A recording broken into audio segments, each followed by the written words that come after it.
U.S. President Donald Trump. Photo credit Kevin LAMARQUE, Reuters.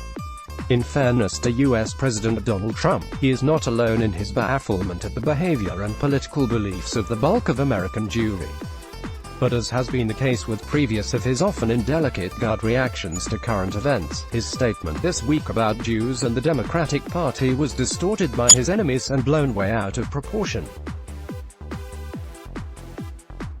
The scandal erupted when Trump responded to the vile press conference held on August 19 by anti-Semitic freshman congressional reps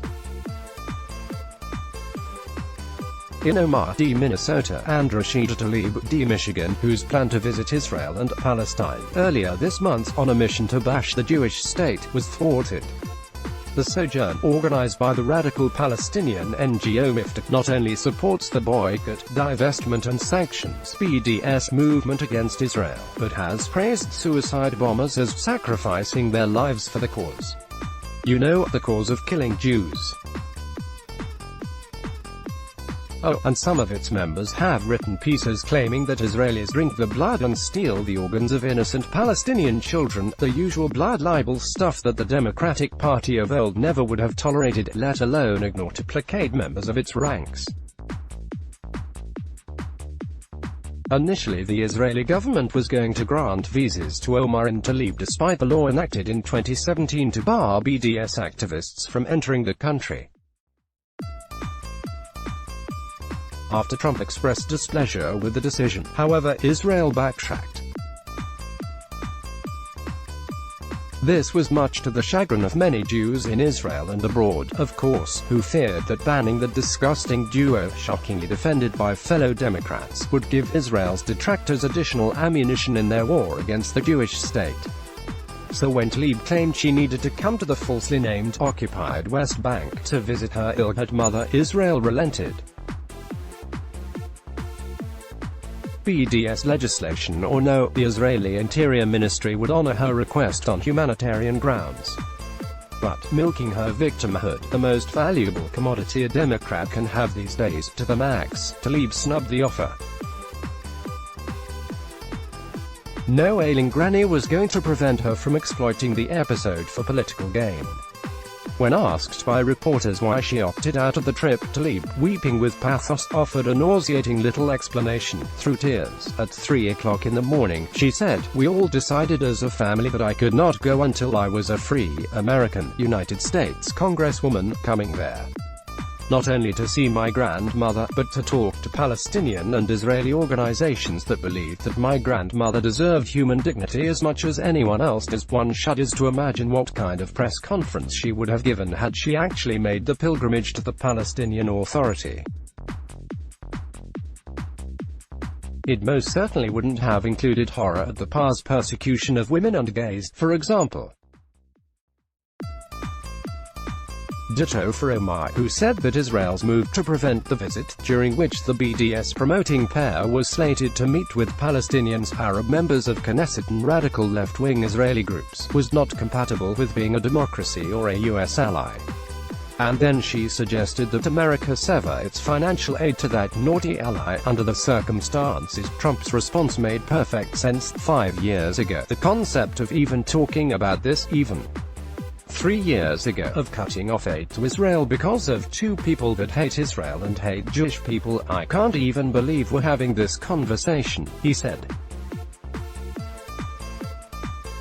Where has the Democratic Party gone? Where have they gone that they're defending these two people over the state of Israel? And I think any Jewish people that vote for a Democrat, I think it shows either a great lack of knowledge or a great disloyalty, jumping disingenuously on the word disloyalty, which is anti-Semitic when employed as a slur to accuse U.S. Jews of caring more about Israel than they do about their own country. Anti-Trump Jews around the world went into a calculated frenzy. Nothing new there. Such Jews have been trying to pin the anti-Semitism label on Trump since his election, blaming him for everything from the Charlottesville riots to the Pittsburgh synagogue shooting to white supremacist Twitter trolls. These are the same Jews who have the gall to liken illegal immigrants storming the Mexico border to Jewish refugees during the Holocaust. These are the very Jews who similarly slam Prime Minister Benjamin Netanyahu. Contrary to the outcry on the part of his critics, Trump was not accusing Jews of being disloyal to America, but rather to themselves. His bull in a china shop where he was inadvertently repeating the aphorism coined in the 1950s by social critic Milton Himmelfarb, Jews earn like Episcopalians, and vote like Puerto Ricans. In other words, Trump was expressing shock and disappointment that Jews would willingly betray their own interests. In his eyes, this means that they must be ignorant of the direction in which the party they overwhelmingly support has been going. If not, they appear to be purposely sabotaging U.S. relations with a single state established in their ancestral homeland to protect the people and serve as America's buffer against hostile, anti-democratic forces in the volatile, strategically important region. Though Trump's disillusionment may be understandable, it indicates that he doesn't know much about Jews. This is peculiar, considering the massive amount of time he has spent around them throughout his life as a New York real estate guy and Hollywood reality TV star. Here is what he doesn't grasp: only a handful of non-Orthodox Jews vote Republican, the rest pray at the altar of the Democratic Party, no matter what, even when the party turns against Israel. This apparent oddity spurred my father, Norman Podhoretz, a lifelong liberal Democrat who became a conservative Republican, to write an entire book examining the phenomenon. In Why Are Jews Liberals?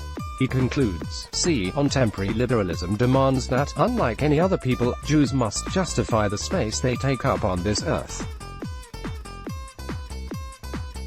Furthermore, they must do so not, as they are commanded in the Bible, by loving God with all their hearts and all their souls and all their might, but rather by clinging with the same intensity to certain currently fashionable conceptions of what constitutes progress and how to define justice, even if these conceptions are highly questionable, and even if, as most blatantly in the case of Israel, obedience to them could be tantamount to committing suicide." In this way, the Torah of liberalism puts itself radically at odds with the very thing that comes closer than any other, certainly than Tikkun Olam, roughly, making the world a better place, to encapsulating the essence of the Torah of Judaism, and the observance of which for more than 3,000 years is probably the single best explanation of the mystery of Jewish survival. "I have set before you life and death, blessing and cursing, therefore choose life, that both thou and thy seed may live." The good news for those of us who fear a Democratic victory in 2020 is that Trump's base is not deterred by his brash comments. On the contrary, his fans feel invigorated by the president's unapologetic policies and unwavering friendship toward Israel. And since most Jews didn't vote for him last time, nor will they next year, the hysteria about his disloyalty comments, which were aimed as a wake-up call to an electoral sector that wants to stay asleep, will have little effect, other than to make it more difficult for American Jewish Trump supporters to chat at water coolers, attend cocktail parties, or sit down to family meals without being ridiculed ruthlessly. Trump is not likely to learn any lessons from the latest uproar.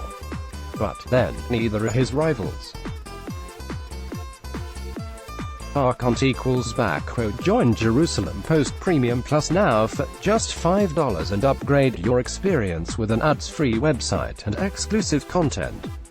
Click here. Greater than document get element wired link premium inner HTML equals cont function vi share on Facebook, share on Twitter. Let's blog ads. Why?